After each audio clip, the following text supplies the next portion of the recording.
লান ইয়ানালাল্লাহা লুহুমুহা ওয়ালা দিমাউহা ওয়ালাকিন ইয়ানালুহুত তাকওয়া মিনকুম। আল্লাহর কাছে গোশত পৌঁছে না, আল্লাহর কাছে রক্ত পৌঁছে না, আল্লাহর কাছে হাড্ডি মাংস কোনো কিছুই পৌঁছে না। তাহলে আল্লাহ কি নাই? আল্লাহ বলছে ওয়ালাকিন ইয়ানালুহুত তাকওয়া, যার অন্তরের মধ্যে যেমন আল্লাহ ভীতি রয়েছে, আল্লাহ সন্তুষ্টি যার অন্তরের মধ্যে রয়েছে, কার কলবের মধ্যে, কার অন্তরের মধ্যে আল্লাহ ভীতিটা রয়েছে, খোদা ভীতিটা কার কিরকম রয়েছে, আল্লাহর কাছে এটাই পৌঁছে। বলুন সুবহানাল্লাহ। আল্লাহর কাছে রক্ত মাংস গোশত কিছুই পৌঁছে না, কিন্তু আল্লাহর বান্দার অন্তরের পরহেজগারিতা, যে নিয়তে আল্লাহর রাস্তায় কুরবানি করেছে, সেই অন্তরের নিয়তটা, খালেস তাকওয়াটা আমার আল্লাহর কাছে পৌঁছে যায়। বলুন সুবহানাল্লাহ। আল্লাহ রাব্বুল আলামিন যেই কুরবানিটা শুরু করলেন বাবা ইব্রাহিম আলাইহিস সালামের মাধ্যমে, আজকে যদি ইসমাইল যদি ইব্রাহিমের হাতে কুরবানি হয়ে যেত, হয়তোবা আমাদের মধ্যে হইতে আমরা কেউ দুনিয়াতে থাকতাম না, আমার বাবারা আমাদেরকে কুরবানি করে ফেলতো। ঠিক না বেটি? দয়ার আল্লাহ এত দয়ালু যে মহান আল্লাহ তাআলা ইসমাইলের কুরবানি চেয়েছেন তাকওয়ার ব্যাপারে। ইব্রাহিম ইসমাইলকে জবাই করতে চায় নাই, আল্লাহ ইব্রাহিমের অন্তরের খালেস নিয়তটা আল্লাহর কাছে পৌঁছানোর উদ্দেশ্যে ইসমাইলের কুরবানি চেয়েছে আল্লাহ। এখন যদি কোনো বান্দা ইসমাইল আলাইহিস সালামকে যেরকম করে বাবা ইব্রাহিম কুরবানি করেছিল, যেমন খালেস নিয়ত নিয়ে তাকওয়া নিয়ে, ওয়ালাকিন ইয়ানালুহুত তাকওয়া, ইব্রাহিমের তাকওয়া কেমন ছিল ইসমাইলকে কুরবানি করার ব্যাপারে। আমার বান্দারা যদি কিয়ামত পর্যন্ত জানিওয়ালা যারা আসবে, তারা যদি ইব্রাহিমের মতো খালেস নিয়ত নিয়ে ইসমাইলের কুরবানি যেভাবে বাবা ইব্রাহিম করার নিয়ত করেছিল, আমার বান্দারা যদি আল্লাহর রাস্তায় কুরবানি করে, আমি আল্লাহ তার ইব্রাহিমের মতো তাকওয়া তার অন্তরের মধ্যে আমি আল্লাহ দেখতে চাই। আজকে যদি বাবা আদম আলাইহিস সালামের হাবিল কাবিল দুইটা সন্তানের কুরবানির মতো যদি আমাদের কুরবানিটা হয়ে যেত, আমরা জানতে পারতাম উমুকের কুরবানি কবুল হয়েছে আর উমুকেরটা হয় নাই, তাহলে বোঝা যেত আমার আপনার তাকওয়ার কোন পর্যায়ে রয়েছে। আল্লাহ রাব্বুল আলামিন আমাকে আপনাকে হুকুম করেছেন আল্লাহর রাস্তায় কুরবানি করার জন্য। তাই তো ইব্রাহিম আলাইহিস সালাম বাবেল শহরে আর থেকে রওনা দাও, যেখানে আজ থেকে 10-12 বছর আগে তোমার বিবি হাজরা সহ তোমার ইসমাইলকে বনবাসে রেখে চলে যাও। সেখানে হযরত ইব্রাহিম আলাইহিস সালাম আর দেরি করলেন না, সেই বাবেল শহর থেকে রওনা দিলেন মা হাজরার কাছে ইসমাইল পুত্র দেখার জন্য। স্বপ্নের মধ্যে নির্দেশ হয়েছে, এখন তোমার সন্তান উপযুক্ত হয়েছে, তাকে কুরবানি করো আমার নামে। চলে গেলেন বাবা ইসমাইলকে দেখার জন্য চলে গেলেন। বহুদিন পর ওই ছোটবেলায় রেখা আসছে বাবা ইব্রাহিম আসার পরে দেখি এলাকার এত সুন্দর গাছপালা হয়েছে, খেজুরের বাগান হয়ে গেছে, বসতি হয়ে গেছে আশপাশে। চিনতে পারতেছে না কোনটা বাড়ি, কোন জায়গা দাঁড়িয়ে আছে, কোন বাড়িতে আমার ইসমাইল আছে, কোন বাড়িতে আমার বিবি হাজেরা আছে, চিনতে পারছে না। আসার পরে খোঁজ দেয়া দেখছে যে ওই বাড়িটাই ইসমাইল থাকে, ওই ঘরের মধ্যে বিবি হাজেরা আছে। বাবা ইব্রাহিম সেই 10-12 বছর পর ফিরে আসছে। আসার পরে দরজায় গিয়ে কড়া মেরেছে, ছোট্ট বালক বের হয়ে এসেছে, জিজ্ঞাসা করছে বাবা তুমি কি ইসমাইল? বলে হ্যাঁ হ্যাঁ, আপনি বুঝি আমার আব্বা ইব্রাহিম খলিল? ছোট্ট সন্তান যখন বলেছে আমার মনে হয় আপনি বাবা ইব্রাহিম।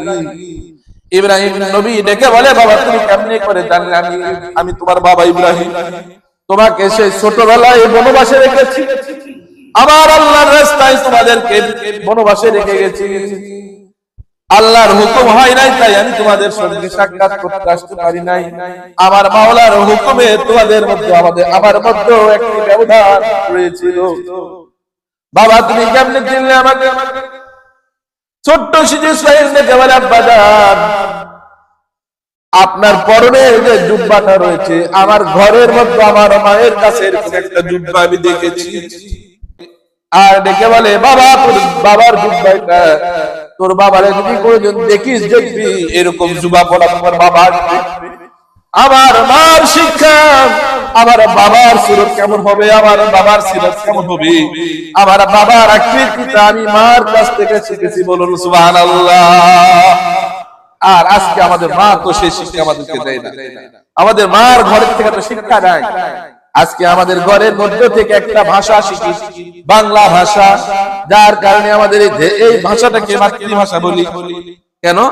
মায়ের কাছ থেকে আমরা শিখি ভাষা, যার কারণে এই ভাষাটাকে মাতৃভাষা। যদি আমি আপনি আখলাক চরিত্রটা যদি মার কাছে শিখতাম, বুনিয়াদী শিক্ষাটা যদি মার কাছ থেকে পাইতাম, তাহলে বর্তমান সমাজের ছেলেমেয়েরা কখনো বিপদগামী হইতো না। আগের যুগে বুনিয়াদী শিক্ষা স্বরূপ প্রত্যেকটা ঘরের মধ্যে কোরআন তেলাওয়াত করত, প্রত্যেকটা মারা কোরআন পড়া জানতো, প্রত্যেকটা মায়েরা সূরা ফাতিহা সূরা ইখলাস জানতো, প্রত্যেকটা বিবাহের মধ্যে মুরব্বিরা জিজ্ঞেস করতো না আমরা তোমার বিবাহের জন্য দেখতে আসছি, তোমাকে সূরা ফাতিহা পড়ো কি মা? কি বলতো আগে মুরব্বিরা? মা তোমার নাম কি? সূরা ফাতিহা পড়ো, কোরআন পড়তে পারো, এগুলা বলতো আগে মেয়েকে দেখতে। আর এখন এগুলা বলে না। নামাজ পড়ে কিনা, ওই বাড়ির নামাজে আছে কিনা ওটা দেখে না, দেখে যে কত বড় বাড়ি, কত টাকা পয়সাওয়ালা, কত পাওয়ারওয়ালা, ক্ষমতা আছে কিনা ইত্যাদি। বিয়ে দেওয়ার পরে এমন উল্টা ক্ষমতা এমন দেখায় যে যেগুলা দিছিল সেগুলা উল্টালে উগলালে। এইটাই হলো আমাদের যে নিসাব, যে নিয়ম, এই নিয়মটাকে ব্যতিক্রম করার কারণে, নিয়মটাকে অমান্য করার কারণে, উল্টা পাল্টা শুরু করার কারণে কাজ কামগুলো উল্টা পাল্টা। আজকে যদি আমরা ঘরে ঘরে মায়েরা যদি সন্তানকে সেরকম করে শিক্ষা দিত, ঘর থেকে বের হবে সন্তান, বের হওয়ার আগ পর্যন্ত মা সন্তান কোথায় কি করবে মার গাইডলাইন, বাড়ি ফেরার পথে জিজ্ঞাসা করবে কোথায় গেছিলে, কি করছো, তার সাথে ঘোরো, তার সাথে চলাফেরা করো, কোথায় কি করতেছো, ছায়ার মতো মা বাবার সন্তানের প্রতি নজরদারি করা লাগবে। বর্তমান খুব জরুরি হয়ে গেছে। দেখ অন্যদিকে কথা চলে যাচ্ছে, সময় সংকীর্ণ, অনেক কথা আছে। আল্লাহ রাব্বুল আলামিন হুকুম করেছেন চলে আসবে। এবারে ডেকে বলে সন্তানকে বাবা আমি স্বপ্নের মধ্যে দেখি আমি তোমাকে কুরবানি করতেছি, তোমার মতামত? ইন্নী রাআইতু মানামি আন্নী আযবাহুকা ফানজুর মাযা তারা, আমি তোমাকে স্বপ্নের মধ্যে জবাই করতে দেখতেছি, এর ব্যাপারে তোমার মতামত কি? সন্তান জন্ম দেয়, ক্বালা ইয়া আবাতি ফাআল, হে আমার বাবা আপনি আপনার হুকুম পালন করুন, এটা আপনার স্বপ্ন, আল্লাহর পক্ষ থেকে হুকুম হয়েছে। স্বপ্ন সম্পর্কে গত জুমায় বলেছি, আপনার পক্ষ আল্লাহর পক্ষ থেকে আপনার হুকুম হয়েছে, আপনার উপর আপনি হুকুম পালন করুন। সাতাজিদুনি ইনশাআল্লাহু মিনাস সাবিরিন, আপনি আমাকে ধৈর্যশীলদের মধ্যে পাবেন। কি বলছেন? ইনশাআল্লাহ, প্রত্যেকটা কাজের মধ্যে ইনশাআল্লাহ বলতে হবে। কে শিখিয়ে দিচ্ছেন? আমাদের জাতির পিতা ইব্রাহিম বলে দিচ্ছে যে কি বলতে হবে, প্রত্যেকটা কাজের মধ্যে ইনশাআল্লাহ বলতে হবে, না হলে বরকত হবে না, শয়তান আপনাকে ধোঁকা দেবে। সাতাজিদুনি ইনশাআল্লাহু মিনাস সাবিরিন, আপনি আমাকে ধৈর্যশীলদের মধ্যে পাবেন ইনশাআল্লাহ। আল্লাহর হুকুম যেমন হয়েছে তেমনি করে ইব্রাহিম আলাইহিস সালাম সন্তানকে নিয়ে কুরবানি দিচ্ছেন। ছোট্টবেলার ঘটনা প্রত্যেকের অন্তরে নাড়া যায়। ছোট্ট সন্তান যাদের বাড়িতে থাকে, ছেলে মেয়ে হোক না তিনক্কর হোক, বাড়িতে যখন না থাকে, নানির বাড়িতে গেছে বা দাদার বাড়িতে গেছে, নানা দাদারা লক্ষ্য করে দেখবেন বাড়িতে যাওয়ার পরে ওই নাতির যদি স্যান্ডেল কোনো জায়গায় পড়ে থাকে, কোন জায়গায় যদি গেঞ্জি শার্ট পরে থাকে, ওই শার্ট আর ওই গেঞ্জি সুন্দর করে নিয়ে একটা ভালো জায়গায় রেখে দেয়। যখন ওই জামাটা ওই স্যান্ডেল যখন সন্তানের নাতির চোখে পড়ে যায়, ওই নানা ওই দাদার অন্তরের মধ্যে কেমন জানি কষ্ট অনুভব হয়। এটা হলো মুহাব্বত, এটা হলো আল্লাহর পক্ষ থেকে দেয়া নিয়ামত। আব্বা জান, আমার এই জুব্বাটা নিয়ে আমার মার কাছে দিবেন, মা হাজেরা আমার এই জুব্বাটা নিয়ে সান্ত্বনা পাবে। এবার আরেকটি কথা, আব্বা আমাকে জবাই যখন করবেন তখন আমাকে একটু উপর করে শোয়াই দিবেন। আমার চেহারাটার উপরে আপনার নজর পড়লে আপনি আল্লাহর হুকুম পালন করতে পারবেন না। আমার বুদ্ধি দয়া এসে যাবে, আব্বা আমাকে উপর করে শোয়াই দেন, যেন আমার চেহারার সঙ্গে আপনার চেহারা না পড়ে, আমার চেহারার উপরে আপনার নজর যেন না পড়ে। আমার চেহারার উপরে আপনার নজর পড়লে আমার আল্লাহর হুকুম পালন করতে বাধা হয়ে গেলে আমার আল্লাহ নারাজ হয়ে যাবে। মূল কথা হলো কুরবানিটা হলো তাকওয়া, কুরবানিটা হলো আল্লাহর পক্ষ থেকে তাকওয়া, আমার অন্তরে ভালোবাসা। কিছুই চাই না, শুধুমাত্র কি চাই আল্লাহ? অন্তরে তাকওয়া। লা ইয়ানালাল্লাহু লুহুমুহা ওয়ালা দিমাউহা ওয়ালাকিন ইয়ানালুহু তাকওয়া মিনকুম।